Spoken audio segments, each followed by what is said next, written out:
किती वेळा तुला सांगितलं होतं ग वेडेपणा करू नको म्हणून. अरे पण मी काळजी घेत होते. अगं संगीता, या घरामध्ये भिंतींनाही कान आहेत, एवढं सुद्धा कळत नाही का तुला? त्याचीच काळजी वाटते आता मला. म्हणजे मॅडमना संशय आलाच कसा की मी कुणाशी बोलते ह्याचा? भेदरलेल्या कोकरासारखा चेहरा करून घरात फिरत असतेस, कोणालाही कळेल तू काहीतरी लपवती असते. काय रे, पोलीस मला घेऊन गेल्यानंतर काय म्हणाले मॅडम? काय म्हणणार, कौतुकच करत होते तुझं खूप. चिडले असतील ना खूप? भयंकर. मला काही कळतच नाहीये, नंतर कशा काय माझ्याशी एवढं प्रेमाने वागल्या त्या? हे त्यांना काळजी वाटली तुझी. काळजी? हं. आणि माझी? हो. काही दिवसांपूर्वी उकळता चहा प्यायला लावला होता त्यांनी मला, आठवतंय ना? तेव्हा नाही वाटली काळजी माझी. अगं होतं असं कधी कधी, आता किती टेन्शन मध्ये आहेत त्या, त्यामुळे जरा अशा विचित्र वागतात. सोडून द्यायचं का आपण? तू बरी बाजू घेतोय सास त्यांची. ए, मी त्यांची नाही तुझी बाजू घेतोय बरं का. मॅडमने तुला घराबाहेर काढलं असतं तर काय केलं असतंस ग तू? कुठे गेली असतीस? त्याचा विचार मी केलाय. काय विचार केला? मी सोडतीये ही नोकरी, मी गावी जाईन. तू असा वेडेपणा करू नकोस बरं का.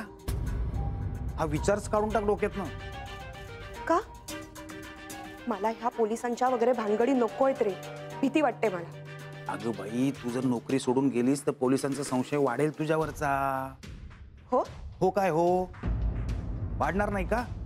चौकशीसाठी बोलवलं आणि गावी पळून गेली म्हणून. अरे पण मग मी आता करू तरी काय? अगं आतापर्यंत जे करत आली ना तेच करायचं. आपण आपलं घरातलं काम चोख करायचं. आणि त्या मीरा मॅडमला फोन करणं तेवढं बंद कर, नाही का?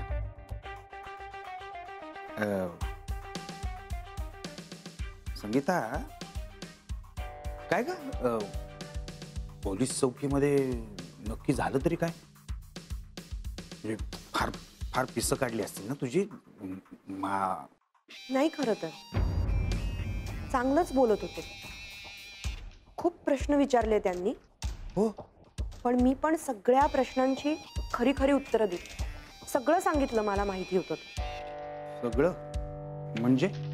सगळं म्हणजे हेच, घरी कोण कोण येत होतं, सारखं सारखं कोण येत होतं, पहिल्यांदाच कोण आलं, कोण आल्यावर मॅडम कशा वागायच्या, सगळं काही. पण हे भलतं सलतं काही बोलली नाहीस ना? भलतं म्हणजे? आता मला सांग, त्या दिवशी वाघमारे साहेब आणि तो मुलगा आला होता मॅडमना भेटायला, त्यांच्या बोलण्यात अजय ठाकूरांच्या लग्नाबद्दल विषय निघत होता सारखा. हे वेगळंच नाही वाटत?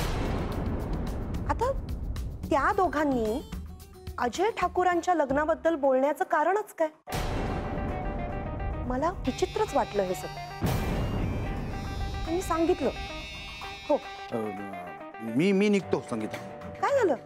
अगं काही नाही, बराच उशीर झालाय ना, आणि बराच वेळ चेहरा दिसला नाही तर मॅडम ओरडतील ग मला. त्या कसल्या ओरडतायत?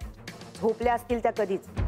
माझ्याजवळ आल्या ना तेव्हाच झुलत होते. बर, तरी मी जातो, उद्या बोलू आपण. हा.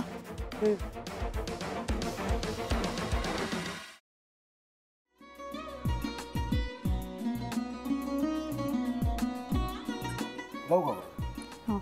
असाच लावू ना.